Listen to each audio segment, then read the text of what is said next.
Hello everyone, welcome back to a new video.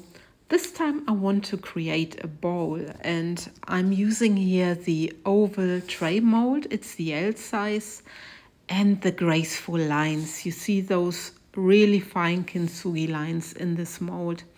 And I want to start pouring my glitter. So I'm using the Midnight Sky. It's a very dark blue, almost going in a sort of purple color, but I think it's still more really dark blue. And I'm putting this into my resin. I'm using here the Ultracast Resin from Etter Art. The glitter here is the Holographic Dazzler, is from Laura's Art Corner. So I'm just mixing those two colors together for my glitter mix. And then I will be pouring this into two sections of the mold. I'm really checking how much to use because I want the glitter very strong. And yeah, that it's like an eye catcher in this bowl together with the design I want to create. So I'm just looking that I get the right amount of glitter. Again, I put a little bit of the holographic glitter in there, and look at this. It's really beautiful. I really love the combination or to combine glitters, and that's what I'm doing now. So I speeded it up a little bit when I placed my glitter into the section, so you can just watch it. It's nothing special. The only thing you need to be careful that you don't get over the borders if you want to make this design so strictly as I'm doing here, that I want to keep those lines.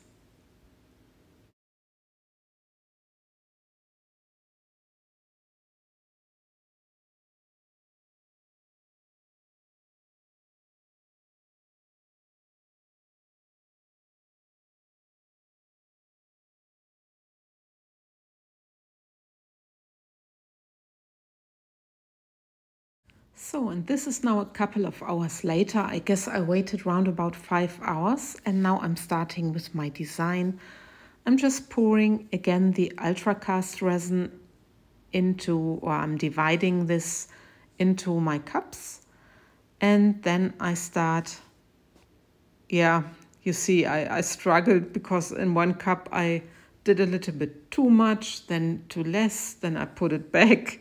So, you know, I always go by eye, I never weigh them. The resin, I just go by my eyeball, just looking. So the first color I'm putting into my resin, these are the resin inks from Etter Art, is the grape purple.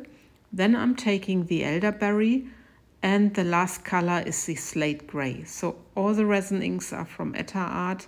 If you are in the States, in the US, you can also use octopus resin inks. Both resin inks are very similar and they are both from great quality. So just that you know that in the States you can also use the resin inks from octopus. So I'm just stirring up all the colors, making sure that they are really well mixed. So I also speeded up this part a little bit. Otherwise, it would just take too long, and I just don't want to bore you too much. So then I'm taking the Interference Pearl. It's a wonderful mica, and it's also from Etter Art. And I'm just pouring some into my, or giving some into my clear resin that was left. And there you go. You see, it looks really creamy, really. It has a very nice sheen to it, a very pearl color sheen. I really love it. Looking yummy. So, and now I'm taking, or I'm mixing my colors again a little bit, taking out the popsicle sticks. And then I was not sure which one is the elderberry, which one is the slate gray, but at the end it doesn't matter anyway. So I'm just preparing them a little bit, and then I make just layers of resin. You see, I make several layers, I guess in total four of each color, 4 layers of each color.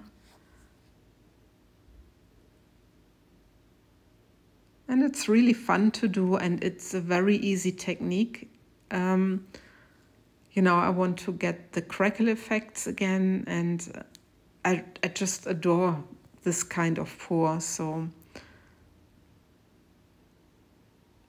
that's me done. Then I'm turning my cup a little bit, and I'm just pouring straight into the mold. And I'm really hoping that I achieve everywhere the crackle effect, because you also have these parts with the glitter. So I don't know how much disturbing this is. But if you don't try, you don't know. And now I'm pouring my pearl color on top of my resin inks. And then I just let the resin do its magic. I was also a little bit afraid, because look how the pearl went into the mold. It's not really very balanced, but yeah, I'm sure that the mica will really gets its way into the mold. So I'm just taking a little bit more out. I didn't fill up my mold up to the top because I didn't want the bowl to be too thick. But anyway, just a quick torch. And now there's the close-up. And you can see that the mica or the resin is already doing these striations. So I'm quite positive. And at the edge you see already the resin folding over, the mica is folding over. So it's really, you know, I just adore this technique. So this next morning, some of the glitter came up. Can you see it? And I was afraid. I thought, oh my God, maybe all the glitter is now, because it was not cured enough in the mold. I don't know. But, well, we will see. And look at that. I was so happy that the glitter stayed where it was. And look at the effect. Look at the crackle effect. It's, I don't know what pattern. Is it like a flower or is it like a dragon scale? I don't know, but I really love it. And now I'm taking an oval shaped bowl and I'm just placing my my tray into the bowl. It was around about 14 hours after I poured my last layer. So it's still bendy, but I think I could have demolded earlier, but I needed to go to bed, I needed to sleep. So this was really in the morning, very early, first thing before I went into the bathroom. I thought, now I need to unmold. And yeah, here's also again a close-up from how it's looking, and I really adore it. And I also don't mind this dark edge. I think it gives the bow something, and I really love the combination with the glitter and the effects of the different purple shades. So, and this is me now doing the lines, and I took the silver extreme sheen from Deco Art and a little brush, and I'm just brushing the lines with this little brush. You can buy those dotting tools which have at the other side a little brush, and this is what I'm now doing. I'm just placing my acrylic paint, because Deco Art is acrylic paint, into those little lines. They're really very delicate, By the way, I don't know, did I say it's the Graceful mold from Molds and Shapes, or the Graceful design? And I'm just doing those lines. And then I'm taking a paper towel, just a normal kitchen paper towel, which is dry, there's no wet, and I'm just cleaning all the leftover away. You see it. It goes very easy, and you just have to polish a little bit later, so all the extension paint, I don't know how to say this, oh my god, is vanished. You see what I'm doing, and it's very, very easy, and I love those lines, and I'm glad I have chosen silver because I think it matches the holographic effect. So, and this is done. And now I'm just showing the final result. And yeah, I hope you enjoyed this video. Thanks for watching, guys. Take care. Bye-bye.